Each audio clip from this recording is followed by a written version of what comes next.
Welcome to the Apotheosis of You, the show that empowers entrepreneurs by bridging the gap between knowledge and action. We're your hosts, Sal and Saida, and on today's video, we'll review step 8 on Tai Lopez's 67 steps.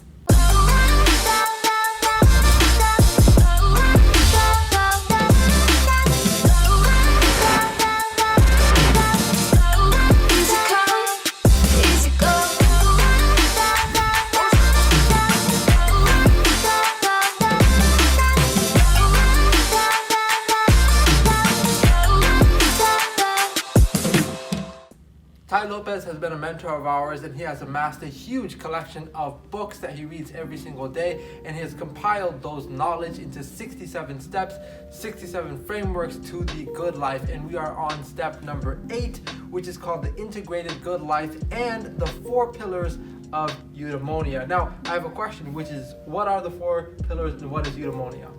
4 pillars of life is health, wealth, love, and happiness. Also, you can add, we added family into that, which is 5th pillar. So if you have each aspect correct, then you have a good, full life. And eudaimonia, I wrote down the definition of that word here. It's happiness, state of having a good indwelling spirit, being healthy and prosperous. Wow, that's beautiful. So basically, an integrated life with those 4 or 5 pillars leads to that sort of eudaimonia life. And he talks about moving past the linear reductionist understanding of life.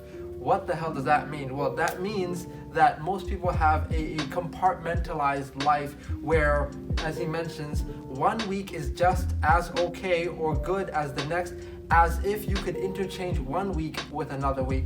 If you have this sort of regimented schedule that does not differ from another week where, you look forward to Fridays, you dread Mondays, you go to your religious institution one day a week, and you have this very cookie cutter life, then you have what's known as a compartmentalized life. He talks about it another way, which is if your life is like a 10 out of 10, right?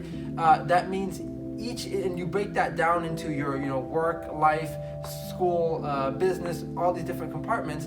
Each of the 10 compartments, if there were 10, should be integrated to get you that 10. They shouldn't, they aren't individually 1 out of 10, 1 out of 10, 1 out of 10, because a compartmentalized life doesn't lead to that 10. It's the entangled or integrated life that has a synergistic effect where doing one thing leads to betterment in another area of life, and that leads you to having that 10. So if you broke everything down, it wouldn't give you an addition equal to 10. It would give you something less than, but having it all together in one life is what would do that. So we were traveling for a conference. I think it was, was it in Las Vegas? We saw this desk where you could work on your computer while there's a treadmill right on the bottom. So basically you're working and working out at the same time. So that is an integrated life.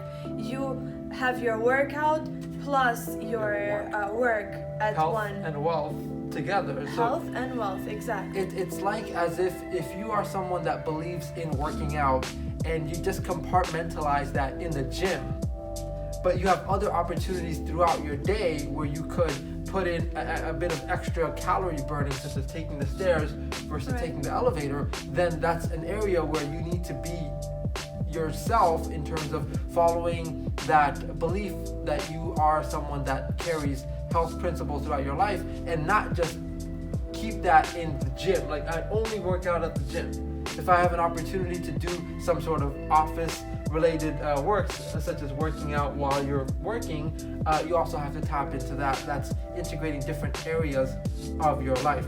He also talks about the Amish, because as you know, he lived with the Amish for 2.5 years, and he picked up a lot of these principles of an integrated life, as they are very well connected with one another. Their neighbors are their dear friends, their business partners, their because they don't use commercialized goods.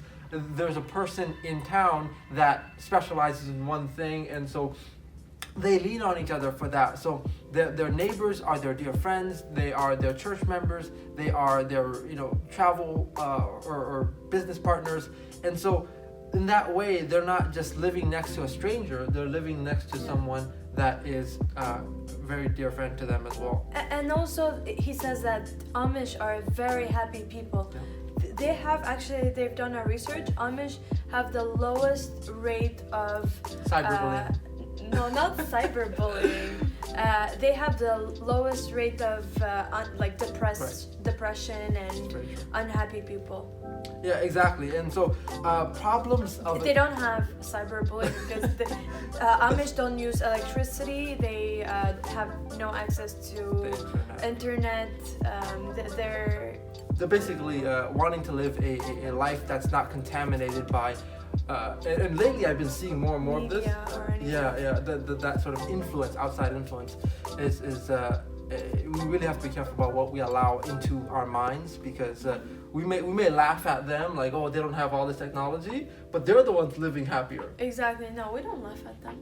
No, I'm saying, the other people, I mean, we have that understanding, but most people are like, oh, they don't have electricity or they don't have the internet, look at that as a huge inconvenience, but that's a life that they're choosing because they understand some of the peace that comes with that, because just the way we live, we constantly have to check our phones every 5 minutes to see what latest updates we got, and that's something that they don't have to worry about. I was actually speaking to my friend the day before yesterday, and he told me that they're very business oriented, those Amish people, I can imagine. They so basically they grow crops and make a living out of it, and it's not a bad living. No. And they have been doing that for generations, so I'm sure they're very good at what they do. Other areas where we may be compartmentalizing our lives and causing us some distress is, for example, we look at work and home as two separate things, and so we look at finding a place to live and finding a place to work, very separate. And so they could often be very far apart, like 30 minutes, 30 miles apart. What we should realize is, if we're doing something that is more integrated, then we should have these two things as connected as possible, in terms of distance, in terms of our belief and our personality, in terms of our coworkers being our friends, because you're going to spend a lot of your life doing that thing. Right. Why not it be an important aspect of it, not just get a paycheck from it? Yeah, Tai Lopez was also saying that he uses, throughout his life, he uses a 2-mile rule. Okay. Everything has to be within 2 miles of reach. Supermarket, not more than 2 miles. His work, his job, whatever you're doing, within 2 miles. And some other activities that he does, they have to be within 2 miles. He says that working from home was the best decision that he has ever done, because he just goes downstairs. It's like 4 or 5 steps he takes to go downstairs to his office, and that's where he works from. So he has integrated his house with work. Right? Exactly. And that's something that we see as two separate things. But imagine that life where things could be 2 miles from you. How convenient that would be. Because I think he also talked about, no matter how much of a calm person you are, whether consciously or subconsciously, sitting in traffic will cause you stress. Yes.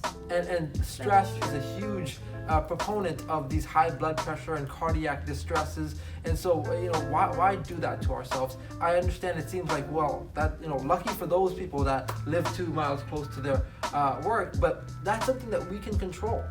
That's something that we can coordinate. Is I'm going to spend the next X amount of years of my life working at this company. Might as well make my life easier and live somewhere close to that. Yeah. And so, yeah, he was also saying that if you have a job that you travel 40-45 minutes to, why not just move closer to that job, or be close to the place where you work? Absolutely true. Other areas that you can integrate your life in a way where you're tying in work with pleasures are, for example, if you're a very people-oriented person and you love making money, get into a business that has people as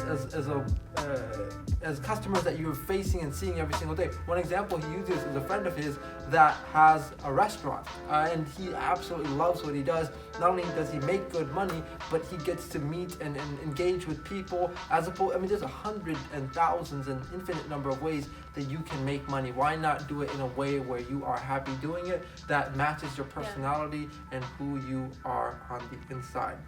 He also talks about this concept of the edge effect, where when one area of, well, the way he describes it is there is most vitality at the edge of various environments where one area of your life touches another, such as fun with coworkers. That's like fun is like a social life.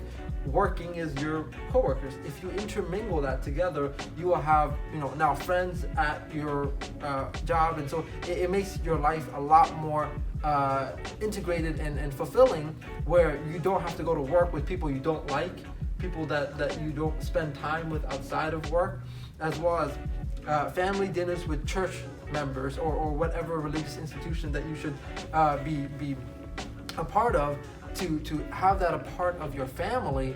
In that way you're more deeply connected with your community, doing business with your friends. That's another area where you can tie the pleasures of having your friends close by and the joy of pursuing your dreams.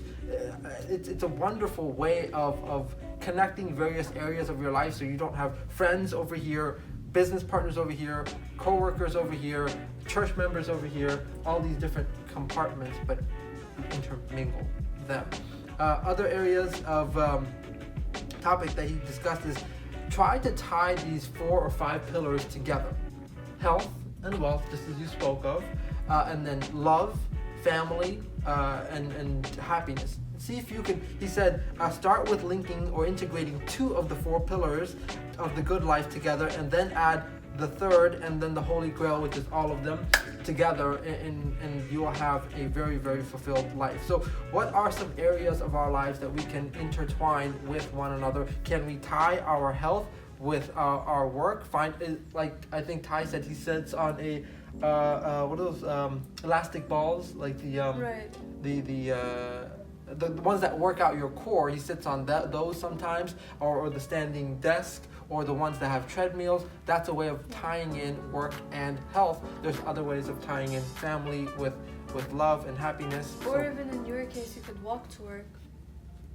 No. So that's what do you mean? It's not that far. No. So there's so many different areas. Preaching one. No. I have other things, like I have a jump rope over there. I can do push-ups over here. So there's other ways. I have never seen you do push-ups. Maybe I do when you're not here. Okay. You're not always here. I do push-ups. That's not true. It's not. She hasn't seen it. Don't worry about that.